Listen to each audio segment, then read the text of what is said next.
नमस्कार दोस्तों, DS knowledge YouTube channel में आप सभी का हार्दिक स्वागत है। आज मैं आपके लिए लाया हूँ एक बहुत ही खास और महत्वपूर्ण टॉपिक जो सभी स्टूडेंट्स के लिए बहुत ही उपयोगी है, क्योंकि ये एक साइंस का मेन पार्ट है जिसे हम कहते हैं प्रकाश संश्लेषण या इंग्लिश में जिसे कहते हैं फोटोसिंथेसिस। प्रकाश संश्लेषण विज्ञान का बहुत ही महत्वपूर्ण पार्ट है। इससे संबंधित प्रश्न हर बोर्ड की परीक्षा, चाहे वो बोर्ड की क्लास 10वीं हो, चाहे 12वीं हो और चाहे कंपटीशन की एग्जाम हो, सब में इससे रिलेटेड प्रश्न आते हैं। और दैनिक जीवन के लिए भी हमें प्रकाश संश्लेषण के बारे में जानकारी होना बहुत ही जरूरी है। प्रकाश संश्लेषण के लिए जो महत्वपूर्ण चीजें आती है, क्या चाहिए हमें? कार्बन डाइऑक्साइड चाहिए, जो कि हमें एनवायरमेंट से या वातावरण में है वहां से मिल जाती है। लाइट चाहिए, जो मैक्सिमम लाइट का सोर्स है वो सूर्य है, वहां से हमें लाइट मिल जाती है। तीसरा चाहिए हमें वाटर, जो कि प्लांट्स होते हैं वो अपनी रूट्स या जड़ों से एब्जॉर्ब कर लेते हैं।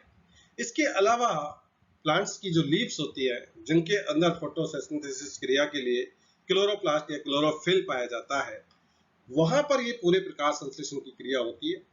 इस प्रकाश संश्लेषण की क्रिया के द्वारा कार्बोहाइड्रेट बनता है और ऑक्सीजन गैस है वो बाहर निकलती है। इस पूरी प्रक्रिया का आपको जो है मैं पूरा एक एक पॉइंट आपके सामने क्लियर करूंगा, जिससे प्रकाश संश्लेषण से संबंधित कोई भी बिंदु आपके लिए जो है बाकी नहीं रहेगा। आप इस पूरे वीडियो को देखिएगा, आपके प्रकाश संश्लेषण से संबंधित सभी समस्याओं का समाधान निश्चित रूप से होगा। मेरा वीडियो थोड़ा लंबा हो सकता है, आप धैर्य से पूरा वीडियो देखें। इसके अंत में इसका समरी और इम्पोर्टेंट पॉइंट भी आपको दिए हुए हैं। आओ अब शुरुआत करते हैं। प्रकाश संश्लेषण, फोटोसिंथेसिस इंग्लिश में कहते हैं। प्रकाश संश्लेषण का शाब्दिक अर्थ है प्रकाश से संश्लेषित करना। क्या है? प्रकाश से संश्लेषित करना, अर्थात किसी पदार्थ का निर्माण करना होता है। यह एक एनाबॉलिक प्रोसेस है। देखिए, परीक्षा में प्रश्न पूछा जाता है, प्रकाश संश्लेषण कौन सी क्रिया है? तो प्रकाश संश्लेषण एक उपचयी प्रक्रिया है जिसमें पादप कार्बन डाइऑक्साइड, जल और सूर्य के प्रकाश से पर्णहरिम के द्वारा अपने भोजन का निर्माण करते हैं। इस प्रक्रिया में पादप प्रकाश ऊर्जा को रासायनिक ऊर्जा में परिवर्तित करता है। प्रकाश संश्लेषण दूसरी कौन सी क्रिया होती है? ये प्रकाश ऊर्जा यानी लाइट एनर्जी को केमिकल एनर्जी के अंदर कन्वर्ट करने का काम भी प्रकाश संश्लेषण की क्रिया के द्वारा होता है। तो इस एक पॉइंट में देखिए, क्रिया कौन सी है? प्रकाश संश्लेषण उपचयी क्रिया है, एनाबॉलिक प्रोसेस होती है। इसमें कौन कौन से चीजें चाहिए हमें? कार्बन डाइऑक्साइड चाहिए, जल चाहिए, सूर्य का प्रकाश चाहिए और पर्णहरिम चाहिए, और इसका निर्माण होता है। इस प्रक्रिया में कौन सा प्रकाश ऊर्जा को रासायनिक ऊर्जा में जो है परिवर्तित किया जाता है। तो ये इस प्रकाश संश्लेषण की प्रक्रिया का मुख्य हिस्सा है। जल, प्रकाश, पर्णहरित और कार्बन डाइऑक्साइड की उपस्थिति में पौधों द्वारा कार्बोहाइड्रेट का निर्माण होता है। अब पौधे क्या करते हैं? कार्बोहाइड्रेट का निर्माण करते हैं। उसके लिए क्या है? जल है, प्रकाश है, पर्णहरित है और कार्बन डाइऑक्साइड। तो इसमें क्रिया का, प्रकाश संश्लेषण की क्रिया का रासायनिक फॉर्मूला क्या है कि कार्बन डाइऑक्साइड के 6 अणु, 12 अणु H2O जल के, H2O के, और सूर्य का प्रकाश और पर्णहरित, जब इनकी चारों में क्रिया होती है तो 6C6H12O6 जिसे कार्बोहाइड्रेट कहते हैं, 6H2O जल के अणु निकल जाते हैं और ऑक्सीजन गैस का निर्माण होता है। ये ऑक्सीजन गैस वायुमंडल में छोड़ दी जाती है, इसलिए हम कहते हैं कि पौधों से हमें ऑक्सीजन मिलती है। ये पौधों में प्रकाश संश्लेषण की क्रिया के द्वारा मिलती है। प्रकाश संश्लेषण के लिए आवश्यक CO2 स्थलीय पौधों द्वारा वायुमंडल से, तो CO2 कहां से लिए है? वायुमंडल से।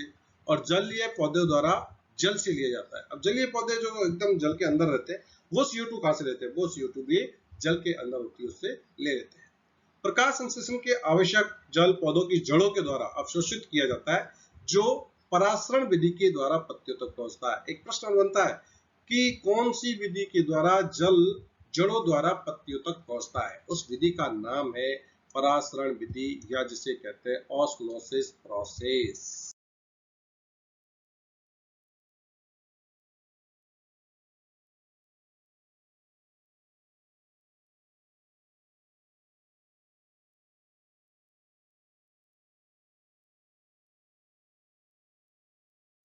प्रकाश संश्लेषण की स्थिति, साइट ऑफ फोटोसिंथेसिस, की भाई प्रकाश संश्लेषण की क्रिया है वो होती कहाँ पर। प्रकाश संश्लेषण की क्रिया पौधों की पत्तियों में होती है, क्योंकि पत्तियों में क्या पाया जाता है, पर्णहरिम पाया जाता है, और अतः इन्हें कोशिका की भोजन फैक्ट्री भी कहते हैं। किन्हें कहते हैं, पत्ती के अंदर जो पर्णहरिम है इन्हें हम भोजन की फैक्ट्री कहते हैं। क्यों कहते हैं, क्योंकि यहीं पर भोजन का निर्माण होता है। यदि पत्तियों में उपस्थित पर्णक क्लोरोफिल होता है तो इसका रंग हरा, और यदि जेंथोफिल होता है तो रंग लाल हो जाता है। अगर उसमें क्लोरोफिल है पत्ती के अंदर तो हरा रंग हो जाएगा। इसलिए प्रश्न एक और बनता है, पत्तियों का हरा रंग क्यों होता है, क्लोरोफिल के कारण होता है। बहुत सी पत्तियों का रंग लाल क्यों होता है, जेंथोफिल के कारण होता है। पर्णहरित मुख्यतः क्लोरोप्लास्ट में पाया जाता है। किसके अंदर पाया जाता है, पर्णहरित है वो भी किसके अंदर, क्लोरोप्लास्ट। प्रकाश संश्लेषण की क्रिया हरित लवक के ग्रेना और पीटिका में संपन्न होती है। बहुत इंपॉर्टेंट पॉइंट है कि फोटोसिंथेसिस की क्रिया कहाँ होती है, ये जो क्लोरोप्लास्ट होता है इसके अंदर होता है ग्रेना। क्या होता है इसके अंदर, ग्रेना होते हैं। आगे आपको दिखाऊंगा इसका पूरा चित्र। और दूसरा होता है मैट्रिक्स, इसके अंदर संपन्न होती है। यहाँ पर आपको एक चित्र दिखा रखा है जिसमें अपन आगे बताएंगे लाइट रिएक्शन, डार्क रिएक्शन क्या होती है। या लाइट रिएक्शन है, इस लाइट रिएक्शन के सिक्कों की एक ढेरी सी जमी हुई है जिसे हम थाइलाकॉइड्स कहते हैं। ये पानी का जल यहाँ पर पहुंच रहा है, सूर्य का प्रकाश यहाँ पर आपके सामने पहुंच रहा है। इसके पहुंचने से उनके अंदर प्रकाश ऊर्जा रासायनिक ऊर्जा में कन्वर्ट होकर के एटीपी क्लोरोप्लास्ट के अंदर बनता है। केल्विन साइकिल होती है जिसमें CO2 का उपयोग होता है। यहाँ CO2 का उपयोग होता है और फास्फोरस बनती है, ADP+P बन करके फिर ये क्रिया चलती है, और इधर कार्बन डाइऑक्साइड और इसके उपयोग से शुगर या कार्बोहाइड्रेट बन जाती है। इस लाइट रिएक्शन के द्वारा ऑक्सीजन का निर्माण होता है और वो ऑक्सीजन वायुमंडल में छोड़ दी जाती है। कार्बोहाइड्रेट जो बनता है उसका पौधे भोजन के रूप में उपयोग कर लेते हैं। तो ये एक प्रकाश संश्लेषण की जो है क्रिया बताई आपको मैंने। क्लोरोफिल के केंद्र में, जो क्लोरोफिल होता है उसके केंद्र में मैग्नीशियम होता है। बहुत इंपॉर्टेंट है, क्लोरोफिल के केंद्र में क्या होता है, तो क्लोरोफिल के केंद्र में होता है आपके मैग्नीशियम। प्रकाश संश्लेषण की दर लाल रंग के प्रकाश में सर्वाधिक और बैंगनी रंग के प्रकाश में न्यूनतम। वेरी इंपॉर्टेंट पॉइंट है कि सबसे ज्यादा प्रकाश संश्लेषण कौन से प्रकाश में होता है, लाल रंग के प्रकाश में, और सबसे कम कौन से में होता है, बैंगनी रंग के में न्यूनतम होता है। प्रकाश संश्लेषण एक उपचयन अपचयन अभिक्रिया है। इसमें जल का उपचयन होता है, जल का उपचयन ऑक्सीजन में, और कार्बन डाइऑक्साइड का अपचयन होता है ग्लूकोज के अंदर। तो ये कौन सी हो गई, उपचयन अपचयन। अब किसका उपचयन हो रहा है, जल का उपचयन हो रहा है। अपचयन किसका हो रहा है, CO2 का अपचयन होता है। प्रकाश संश्लेषण के दौरान पौधों द्वारा प्रकाश तरंग दैर्ध्य का अवशोषण का घटनाक्रम कि सबसे ज्यादा किसका है, लाल, और नीला, फिर पीला, फिर इस तरह से ये एकदम चलता रहता है। केल्विन चक्र, जिसे C3 चक्र भी कहते हैं, इसकी खोज मॉल्विन, केल्विन और वेंसन ने मिलकर के की। हैच और स्लेक, जिसे C4 चक्र भी कहते हैं, इसकी खोज एक बीजपत्री पौधों में की। पोटेशियम का रंध्रों के खुलने और बंद होने में महत्वपूर्ण योगदान है। प्रश्न पूछा जाता है कि पौधों के जो रंध्र होते हैं पत्तियों में, उनके खुलने और बंद होने के लिए कौन सा चीज सबसे इंपॉर्टेंट है, तो वो है पोटेशियम। प्रकाश संश्लेषण की प्रकाशिक अभिक्रिया को हिल अभिक्रिया भी कहते हैं। तो प्रकाश संश्लेषण जो प्रकाश अभिक्रिया होती है, एक होती है लाइट रिएक्शन, एक होती है डार्क रिएक्शन। इस लाइट रिएक्शन को हम हिल क्रिया कहते हैं, और ये हरित लवक जो क्लोरोप्लास्ट होता है उसके ग्रेना भाग में होती है। तो यहाँ पर भी एक इंपॉर्टेंट प्रश्न बनता है कि प्रकाश संश्लेषण की प्रकाशिक अभिक्रिया कहाँ पर होती है, ग्रेना के अंदर होती है, और उस क्रिया को क्या कहते हैं, हिल क्रिया भी कहते हैं। अप्रकाशिक अभिक्रिया हरित लवक के स्ट्रोमा में होती है। तो जो डार्क रिएक्शन जिसे प्रकाशिक कहते हैं वो होती है स्ट्रोमा में, और लाइट रिएक्शन होती है आपके ग्रेना के अंदर। प्रकाश संश्लेषण एक उपचयन अपचयन यानी रेडॉक्स प्रोसेस, जिसमें जल का अपचयन ऑक्सीजन में और कार्बन डाइऑक्साइड का अपचयन शर्करा के निर्माण में होता है। पौधों पर पड़ने वाले प्रकाश के कुछ अंश को प्रकाश संश्लेषी वर्णक अवशोषित कर लेते, ये ग्रेना झिल्लियों में पाए जाते हैं। पर्णहरिम ए मुख्य रूप से नीले, बैंगनी और लाल प्रकाश, और पर्णहरिम बी नीले प्रकाश का अवशोषण करते हैं। यहाँ से प्रकाश ऊर्जा प्रतिक्रिया केंद्र तक जाती है जहां ऊर्जा को संचित किया जाता है। प्रकाश संश्लेषण की दो मुख्य अभिक्रियाएं होती हैं। पहली प्रकाश रासायनिक अभिक्रिया जिसे फोटोकेमिकल रिएक्शन कहते हैं, जिसमें प्रकाश संश्लेषण एक ऑक्सीडेशन रिडक्शन प्रोसेस है। ये क्रिया हरित लवक के ग्रेना भाग में होती है, जो किस पर निर्भर करती है, प्रकाश में, और इसे हम क्या कहते हैं, हिल अभिक्रिया भी कहते हैं। इस लाइट रिएक्शन में क्या होता है, जल का प्रकाश अपघटन फोटोसिंथेसिस होता है और ऊर्जा का निर्माण होता है, तो इसे कहते हैं। इसी अभिक्रिया में दो प्रकाश फोटो एक्स होते हैं, फोटो सिस्टम 1 और फोटो सिस्टम 2। फोटो सिस्टम 1 का अभिक्रिया केंद्र P700 होता है, इसे चक्रीय फास्फोरिलीकरण होता है। फोटो सिस्टम 2 का अभिक्रिया केंद्र P680 होता है और इसे अचक्रीय फास्फोरिल कहते हैं, और इन दोनों को हम संयुक्त रूप से Z स्क्रीम कहते हैं। तो PS1 के नाम से जानते हैं, जो कि इसका केंद्र होता है P700, और PS2 है, इसका केंद्र होता है P680। रासायनिक प्रकाशहीन अभिक्रिया बायोसिंथेटिक केमिकल डार्क रिएक्शन, जिसे हम ब्लैकमैन अभिक्रिया भी कहते हैं।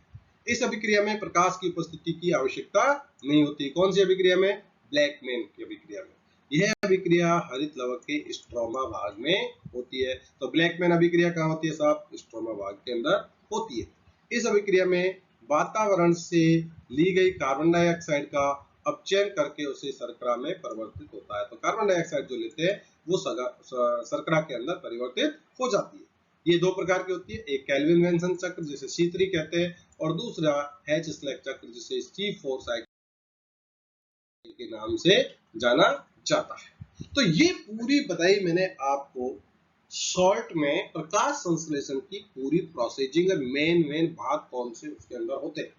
फिर है प्रकाश संश्लेषण को प्रभावित करने वाले कारक, कि भाई ऐसी कौन सी चीजें हैं जिसमें प्रकाशन कम हो रहा है, ज्यादा हो रहा है, इसका प्रभाव। प्रकाश, लाल प्रकाश शर्करा के संश्लेषण और नीला प्रकाश प्रोटीन संश्लेषण को प्रभावित करता है।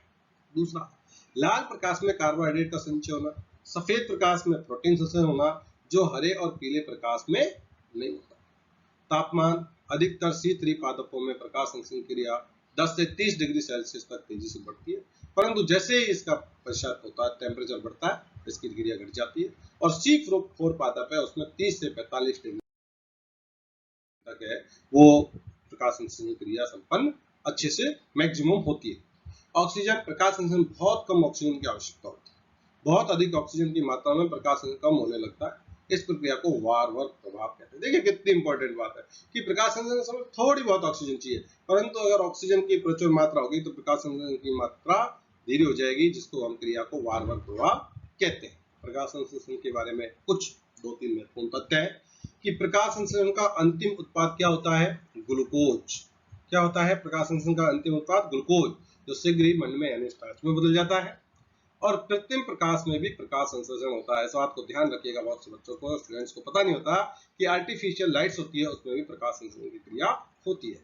पृथ्वी पर अधिकांश ऑक्सीजन शैवालों द्वारा प्राप्त होती है। पृथ्वी की लगभग 80% ऑक्सीजन शैवालों के द्वारा प्राप्त होती है, इसलिए ऑक्सीजन का भंडार भी इन शैवालों को कहा जाता है। तो ये मैंने प्रकाश संश्लेषण, प्रकाश संश्लेषण प्रभावित करने वाले कारक और उससे महत्वपूर्ण प्रश्न और आपको पॉइंट मैंने आपको बताए।